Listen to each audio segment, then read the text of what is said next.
तब्बल 20 वर्षांनंतर काँग्रेस नेते पवनराजे निंबाळकरांच्या हत्येचा निकाल आज लागण्याची शक्यता आहे।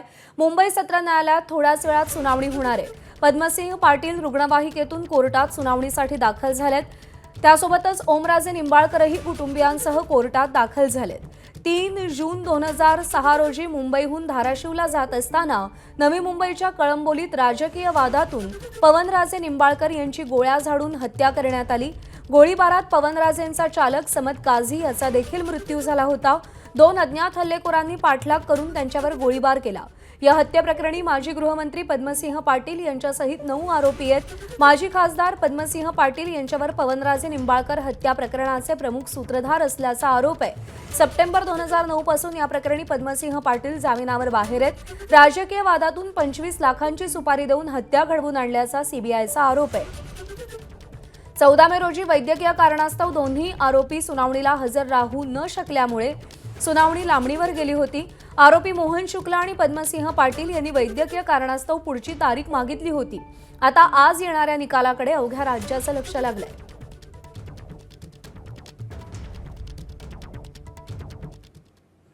आज न्यायदेवता न्याय करणार आणि ज्यांनी रक्ताच्या नात्याला काळीमा फासला अशांचा आज फैसला होणार ही अपेक्षा आहे, अशी प्रतिक्रिया खासदार ओमराजे निंबाळकर यांनी दिली आहे।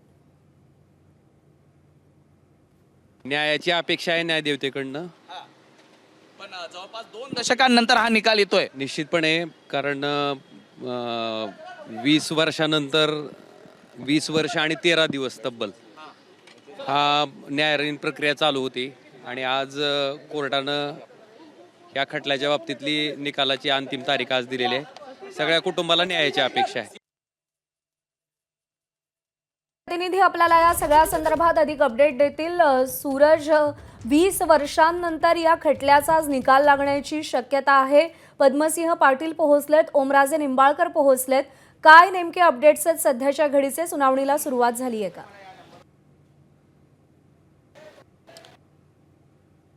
नक्की सीबीआय कोर्टात आज या संदर्भात सुनावणी होणार आहे। दोन्ही ठिकाणी जर आपण पाहिलं तर पद्मसिंह पाटील हे तर ॲम्ब्युलन्समधनं आले, त्यांच्यासोबत राणा जगजितसिंह जे भाजपचे आमदार आहेत ते देखील पोहोचलेले होते। मात्र दुसरीकडे ओमराजे निंबाळकर यांच्या वडिलांचा हा मृत्यू झाला होता या संपूर्ण हत्याकांडामध्ये। ते जवळपास 20 वर्ष ही लढाई लढताना आपल्याला पाहायला मिळते आणि त्यांच्यासोबत त्यांच्या आई जय निंबाळकर आणि दोन्ही मुली, त्याचबरोबर सदत काझी यांची पत्नी ही देखील कोर्टात यावेळी उपस्थित आहे। त्यामुळे एक भावनिक क्षण हा त्यांच्या डोळ्यासमोर होताना पाहायला मिळालेला होता। माध्यमांनी ज्यावेळी विचारले त्यावेळी नक्कीच न्यायदेवतेवरती विश्वास असल्याचं देखील त्यांनी म्हटलेलं होतं। त्यामुळे आजच्या या निकालातनं नेमकं काय होतं हे पाहणं महत्त्वाचं आहे। या संपूर्ण हत्याकांडात 128 जणांची साक्ष ही नोंदवण्यात आलेली होती। स्थानिक पोलिसांनी या संपूर्ण प्रकरणाचा तपास सुरू केलेलाच होता। मात्र ज्यावेळी जय निंबाळकर ज्या त्यांच्या पत्नी आहेत त्यांनी आक्षेप घेतल्यानंतर हे संपूर्ण प्रकरण सीबीआयकडे वर्ग करण्यात आलं होतं आणि सीबीआयने या संपूर्ण प्रकरणात पद्मसिंह पाटील यांना मुख्य आरोपी करत इतर 9 जणांवरती देखील गुन्हे दाखल करत 2009 मध्ये त्यांच्यावर अटकेची कारवाई देखील करण्यात आली होती। तर वैद्यकीय जामीन मिळवत पद्मसिंह पाटील हे तेव्हापासून बाहेर आहेत आणि इतर खटले हे अद्याप देखील सुरू असताना आपल्याला पाहायला मिळालेला होता। 25 लाखाची सुपारी ही देण्यात आल्याचं सांगितलेलं होतं। त्यामुळे एकूणच सीबीआयने केलेले जे आरोप होते या आरोपातनं आता न्यायालय आज काय निर्णय देतं हे पाहणं महत्त्वाचं आहे। 14 मे रोजी देखील सुनावणी झालेली होती, मात्र काही कारणास्तव ती पुढे ढकलण्यात यावी अशी विनंती केल्यानंतर आज ती तारीख देण्यात आलेली होती आणि आज दोन्ही ठिकाणी पद्मसिंह पाटील असतील किंवा पवनराजे निंबाळकर असतील हे या ठिकाणी ओमराजे निंबाळकर असतील हे आता कोर्टात पोहोचलेले आहेत। थोड्याच वेळात निकाल येणं अपेक्षित आहे। आता या निकालातनं काय नेमकं होतं हे पाहणं महत्त्वाचं आहे, कारण तर राज्याच्या राजकारणात त्या हत्याकांडानंतर एक मोठी खळबळ उडालेली आपल्याला पाहायला मिळालेली होती। पद्मसिंह पाटील हे त्यावेळीचे गृहराज्यमंत्री होते, त्यामुळे एकूणच या संपूर्ण घटनेला तितकंच महत्त्व हे प्राप्त झालेलं। निश्चित सूरज, सुनावणीला सुरुवात झाल्याचं देखील कळतंय। ही काही वेळापूर्वीची दृश्य ज्यावेळी पद्मसिंह पाटील हे व्हीलचेअरवरून ॲम्ब्युलन्समधून कोर्टाच्या परिसरामध्ये दाखल झालेले होते। स्वतः ओमराजे निंबाळकर देखील कोर्टामध्ये पोहोचलेले आहेत आणि ही दृश्य आहे पवनराजे हत्याकांड प्रकरणाच्या सुनावणीला आता सुरुवात झालेली आहे। स्वतः ओमराजे निंबाळकर हे या सुनावणीच्या वेळी उपस्थित आहेत, त्यांचे कुटुंबीय उपस्थित आहेत आणि ज्या प्रकरणामध्ये जे आरोपी आहेत पद्मसिंह पाटील ते देखील या ठिकाणी उपस्थित आहेत। 2009 पासून पद्मसिंह पाटील वैद्यकीय जामिनावरती बाहेर आहेत। सगळ्या आरोपींची कोर्टाकडून हजेरी सुरू झालेली आहे। पवनराजे निंबाळकर हत्याकांड प्रकरणाच्या सुनावणीला सुरुवात झालेली आहे आणि सगळ्या आरोपींची कोर्टाकडून हजेरी घेतली जाते। ही काही वेळापूर्वीची दृश्य ज्यावेळी पद्मसिंह पाटलांना व्हीलचेअरवरून ॲम्ब्युलन्समधून कोर्टाच्या आवारामध्ये आणण्यात आलेलं होतं। आज निकाल लागण्याची शक्यता आहे। ओमराजे निंबाळकर यांनी या प्रकरणात न्यायदेवता न्याय करेल असा विश्वास व्यक्त केलेला आहे। त्यामुळे आज नेमका काय निकाल न्यायालयाकडून दिला जातो याकडे संपूर्ण महाराष्ट्राचं लक्ष लागलेलं आहे। राज्यातील बहुचर्चित पवनराजे निंबाळकर हत्याकांड प्रकरणासंदर्भात आजचा दिवस अत्यंत महत्त्वाचा आहे। तब्बल 20 वर्षांनंतर काँग्रेस नेते पवनराजे निंबाळकरांच्या हत्येचा निकाल आज लागण्याची शक्यता आहे। मुंबई सत्र न्यायालयात आज सकाळी 11 वाजता याची सुनावणी सुरू झालेली आहे। कोर्टानं सगळ्या आरोपींची हजेरी घ्यायला सुरुवात केलेली आहे। खासदार ओमराजे निंबाळकर स्वतः उपस्थित आहेत, त्यांचे कुटुंबीय देखील या ठिकाणी उपस्थित आहेत। समद काझी यांचं कुटुंबीय, समद काझी हे पवनराजे निंबाळकरांचे चालक होते, ते देखील इथे त्यांचे कुटुंबीय देखील इकडे उपस्थित आहेत। पवनराजे हत्याकांड प्रकरणाच्या सुनावणीला सुरुवात झाली आहे। सगळ्या आरोपींची कोर्टाकडून हजेरी घेतली जाते। निकाल देण्यासाठी आणखी काही दिवसांची गरज असल्याचं मत न्यायाधीशांनी व्यक्त केलेलं आहे। त्यामुळे कदाचित आता निकालासाठी पुढची तारीख मिळू शकते असा अंदाज आहे। सूरज सावंत आपले प्रतिनिधी आपल्याला अपडेट देतील। सूरज, निकाल देण्यासाठी आणखी काही दिवसांची गरज आहे असं न्यायाधीशांचं म्हणणं आहे। का आणखी काही दिवसांची गरज आहे आणि आता पुढची तारीख मिळेल का न्यायदानासाठी? नक्कीच 2 दशकांनंतर जेव्हा हे प्रकरण संपूर्ण न्यायालयात आल्यानंतर जे कन्व्हिक्शन्स आहेत किंवा जे आरोप आहेत हे करणं, प्रत्येक आरोपीचा सहभाग निश्चित करणं हे खूप महत्त्वाचं असतं। त्यामुळेच कुठेतरी वेळ हा कोर्टाला लागत असल्याचं कळतंय। 14 मे दरम्यानच्या कारवाई देखील आरोपी हे हजर नसल्याचं कारण देत आज संपूर्ण आरोपींना हजर राहण्याच्या सूचना देण्यात आल्या होत्या आणि त्याच पार्श्वभूमीवरती 19 तारखेला हा निकाल दिला जाणार असल्याचं कळतंय। त्यामुळे एकूणच पुन्हा एकदा पुढची तारीख ही न्यायाधीशांकडनं दिली जाते। आरोपींवरती झालेले जे आरोप आहेत हे स्पष्ट करण्यासंदर्भातची ही वेळ मागितली असल्याचं देखील कळते। त्यामुळे न्यायाधीशांनी पुन्हा एकदा पुढची तारीख ही या निकालासंदर्भात देण्यात यावी आणि त्याचबरोबर ती सर्व आरोपींना त्यावेळी देखील उपस्थित राहणं गरजेचं असल्याचं म्हटलेलं आहे। त्यामुळे ही एक मोठी अपडेट आहे या संपूर्ण प्रकरणामध्ये। आज जर आपण पाहिलं तर पद्मसिंह पाटील, त्याचबरोबर ती राणा जगजितसिंग आणि ओमराजे यांचं कुटुंब हे या निकालासंदर्भात स्वतः न्यायालयात हजर आहे। 20 दशकांनंतर जवळपास हा निकाल येत असल्यामुळेच या निकालाला एक वेगळं महत्त्व प्राप्त झालेलं आहे। राजकीयदृष्ट्या देखील याला एक वेगळं महत्त्व आहे। त्यामुळे न्यायालयात आता न्यायालयीन लढाई जी सुरू असताना 19 तारखेची ही पुढची तारीख ही निकालासाठी न्यायाधीशांकडनं देण्यात आलेली आहे। प्रज्ञा। सूरज, अत्यंत महत्त्वाचे अपडेट तुम्ही दिलेत की 19 तारीख ही आता न्यायासाठी न्यायाधीशांकडून देण्यात आलेली आहे। कोर्टात नेमकं सध्या काय घडतंय? काही युक्तिवाद केला जातोय का? कोर्टात हे या ठिकाणी ही घेण्यात आली होती। प्रत्येक आरोपी याने आपलं नाव त्या ठिकाणी सांगितल्यानंतर ज्यावेळी युक्तिवादाला सुरुवात करण्यात आला होता त्यावेळी न्यायाधीशांकडनं या संपूर्ण आरोपांमधील आरोपी आहेत त्यांच्या निश्चितीबाबत आणखी काही निकाल देण्यासाठी वेळ लागेल अशी पुष्टी केलेली होती। त्यामुळे 19 तारीख ही पुढची तारीख देण्यात आलेली आहे। या संपूर्ण प्रकरणात जवळपास 128 जणांची साक्ष ही नोंदवण्यात आलेली आहे। त्यामुळे एकूणच यामुळेच कुठेतरी या संपूर्ण प्रकरणाचा निकाल देण्यासाठी वेळ लागतोय का असा सवाल या ठिकाणी उपस्थित केला जातोय। 128 जणांची साक्ष नोंदवण्यावरती जे आरोप मध्ये काय रोल होता, त्यांचा सहभाग काय होता हे निश्चित करणं गरजेचं असतं। त्यामुळे कुठेतरी न्यायाधीशांकडनं या संपूर्ण प्रकरणात वेळ लागत असल्याचं सांगितलं जात आहे। सीबीआयकडनं या संपूर्ण प्रकरणाचा तपास सुरू केलेला होता। निंबाळकर यांच्या मागणीनंतर सीबीआयकडनं मिळतंय। बरोबर आहे, सीबीआयकडनं या संपूर्ण प्रकरणाचा तपास गेलेला आहे। पवनराजे हत्याकांडाचा निकाल आता 19 जूनला दिला जाईल असं सांगितलं जात आहे। सूरज, जर आपण पाहिलं तर स्वतः ओमराजे निंबाळकर आज उपस्थित आहेत, त्यांचे कुटुंबीय उपस्थित आहेत, पद्मसिंह पाटील देखील आलेले आहेत, त्यांना व्हीलचेअरवरून आणण्यात आलेलं होतं। खरं तर आज न्याय मिळेल अशी मोठी अपेक्षा ओमराजे निंबाळकरांनी व्यक्त देखील केलेली होती। पण काय कारणं आहेत तारीख पुढची मिळण्यामागे? का वेळ लागतोय न्याय मिळण्यासाठी?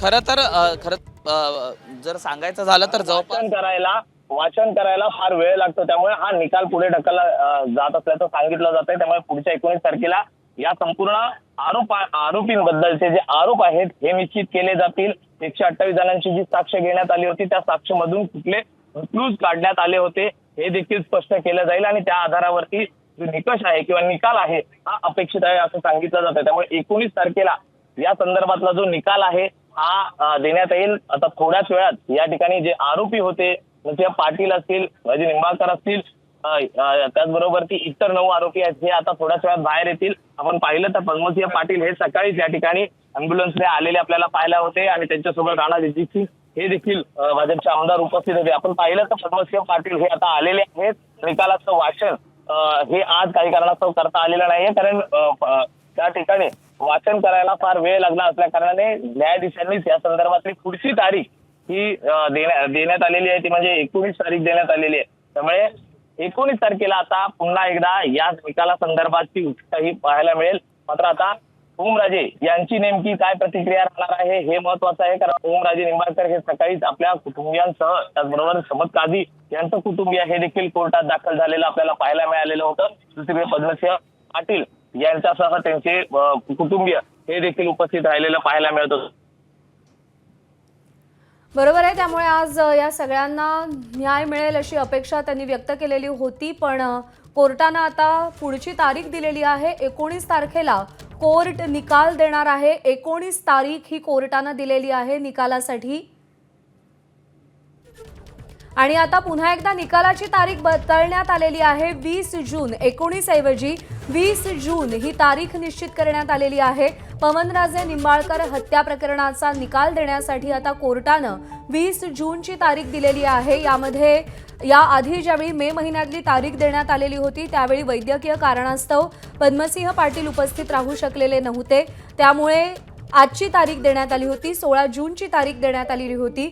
पण संपूर्ण प्रकरण समजून घेण्यासाठी निकाल देण्यासाठी आणखी काही दिवस लागण्याची शक्यता आहे, आणखी काही दिवसांची गरज आहे असं न्यायाधीशांनी म्हटलेलं आहे आणि त्यामुळे पवनराजे हत्याकांड निकालाची तारीख न्यायालयानं बदललेली आहे आणि 20 जूनला या संपूर्ण प्रकरणाचा निकाल लागेल, न्याय होईल असं कोर्टानं म्हटलेलं आहे। निकाल 20 जून रोजी सांगितला जाईल, सुनावला जाईल। सूरज सावंत आपले प्रतिनिधी आपल्याला या सगळ्या संदर्भात अधिक अपडेट देतील। सूरज, सुनावणी सुरू झाल्यानंतर अवघ्या काही मिनिटांमध्ये न्यायाधीशांनी सांगितलं की 20 जूनला निकाल दिला जाईल। सध्या कोर्ट परिसरामध्ये नेमकं काय वातावरण पाहायला मिळतंय? ओमराजे निंबाळकर बाहेर आलेत का? त्यांनी काही प्रतिक्रिया वगैरे दिली आहे का? बंदोबस्त हा वाढवण्यात राजकीय आपण पाहिलं तर निर्माण झालेला होता। हे बाहेर पडणार होते, मात्र काही कारणास्तव पुन्हा एकदा ते आतमध्ये हजेरी नेण्यात आलेला आहे। अँब्युलन्स ही देखील या ठिकाणी उपस्थित आहे, ज्यातून पद्मसिंह पाटील हे आलेले होते। ओमराजे निंबाळकर त्यांचे कुटुंबीय हे आतमध्ये दाखल झालेला आहे।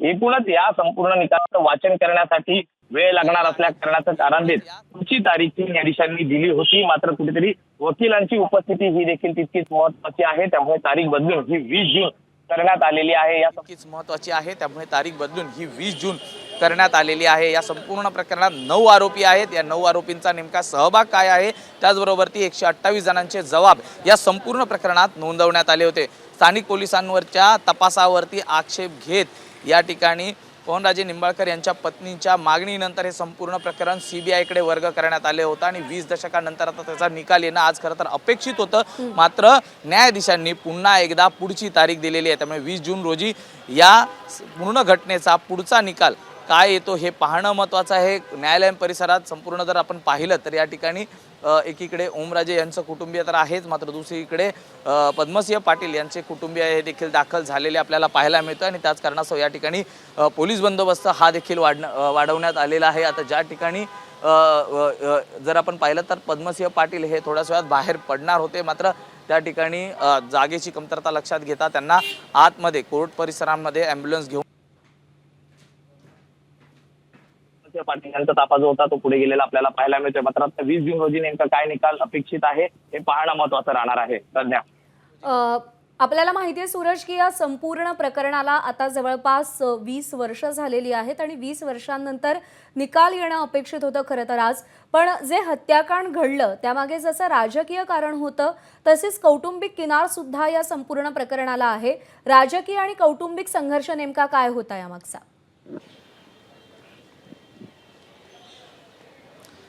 नक्कीच ज्या 2006 मध्ये ही ज्यावेळी घटना घडली, पवनराजे हे काँग्रेसचे आमदार होते. दोघा भावांमध्ये खूप चांगलं जर आपण म्हटलं तर एक सलोखा होता. मात्र दुसरीकडे एकूणच राजकीय किनार ही लाभली की ज्यावेळी धाराशिवमध्ये पद्मसिंह पाटील हे मंत्री झाल्यानंतर मतदारसंघांमध्ये पवनराजे हाच एक चेहरा होता आणि यामुळेच कुठेतरी पवनराजे आणि पद्मसिंह पाटलां यांच्यामध्ये तुष्ट आलं आणि त्याच्यानंतर पवनराजे निवडून आल्यानंतर ही कुठेतरी जी दोन घराण्यांमधली जी दरी आहे ही खोलवर गेलेली होती आणि यातूनच राजकीय सुडेतून हे संपूर्ण हत्याकांड झाल्याचं जे समोर आपल्याला आलेलं पाहायला मिळालं होतं. 2009 मध्ये हे संपूर्ण प्रकरण ज्यावेळी CBIकडे वर्ग करण्यात आलं होतं त्यावेळी या 9 आरोपींमध्ये मुख्य आरोपी म्हणून पद्मसिंह पाटील यांना अटकेची कारवाई देखील करण्यात आली होती. मात्र एकूणच त्यांचं वय आणि वैद्यकीय कारणास्तव त्यांना 2009 पासून ते वैद्यकीय जामिनावरती आहे, तर इतर आरोपींना देखील वैद्यकीय जामीन आणि इतर कारणांवरनं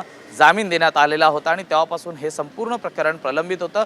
मात्र ज्यावेळी हत्याकांड घडलं तेव्हापासून या दोन घराण्यांमधली जी दरी आहे त्याचबरोबर ती जो वाद आहे हा प्रकर्षाने धाराशिव या जिल्ह्यामध्ये पाहायला मिळालेला होता. लोकसभा निवडणूक असेल, विधानसभा निवडणूक असेल किंवा जिल्हाधिकारी कार्यालयातल्या बैठका आज असो, सगळ्याची पार्श्वभूमी या हत्याकांडामध्ये आहे. सूरज, विनंती आहे सोबत राहा. यानंतर आपण थेट जाऊयात